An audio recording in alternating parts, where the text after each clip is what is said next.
I'm Teresa Moore Griffin with more practical tips to help you live and lead with a spirit of purpose.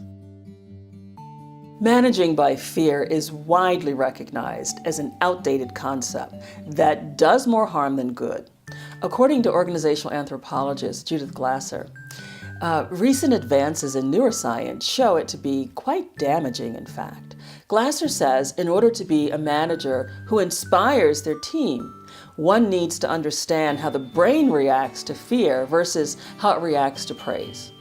Whenever a person is triggered by fear, cortisol floods the brain, which leads to a heightened need for self-protection. We lose our ability to think rationally and to be empathetic and cooperative.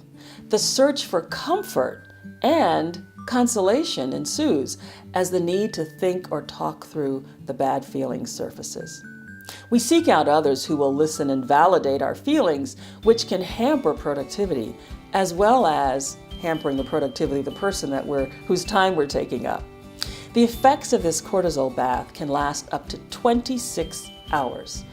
Anyone repeatedly exposed to a punitive management style can experience a prolonged state of fear that may have long-term repercussions on their ability to perform. Glazer suggests that the more effective approach to getting people to perform better is to unlock the brain's dopamine state through appropriate, well-deserved, sincere praise and support. This, she says, will open up new pathways for employees to access new skills and talents.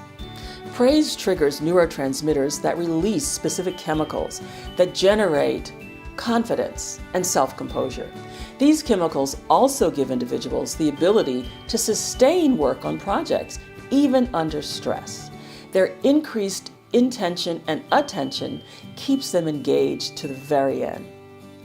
There was a time when managing by fear was perfectly acceptable. Today, if you're an employer or an employee, science shows just what happens under the surface when we interact with one another. The science of fear is hard to refute if you've ever experienced a mental block caused by anxiety or stress. Understanding the impact of managing by fear is not just about recommending that bosses be kinder. It's also a wake-up call for employees to find ways to cope with fear in the moment, to reduce stress-related psychological damage, and to learn to advocate for anyone who's being subjected to a lose-lose management style, even if it's you. For more videos, podcasts, and articles that will help you uncover your passion and live according to your unique purpose, visit my website, spiritofpurpose.com. You can also subscribe to my Office Talk podcast on iTunes or to my video channel on YouTube. I'm Teresa Moore Griffin. Thank you for watching.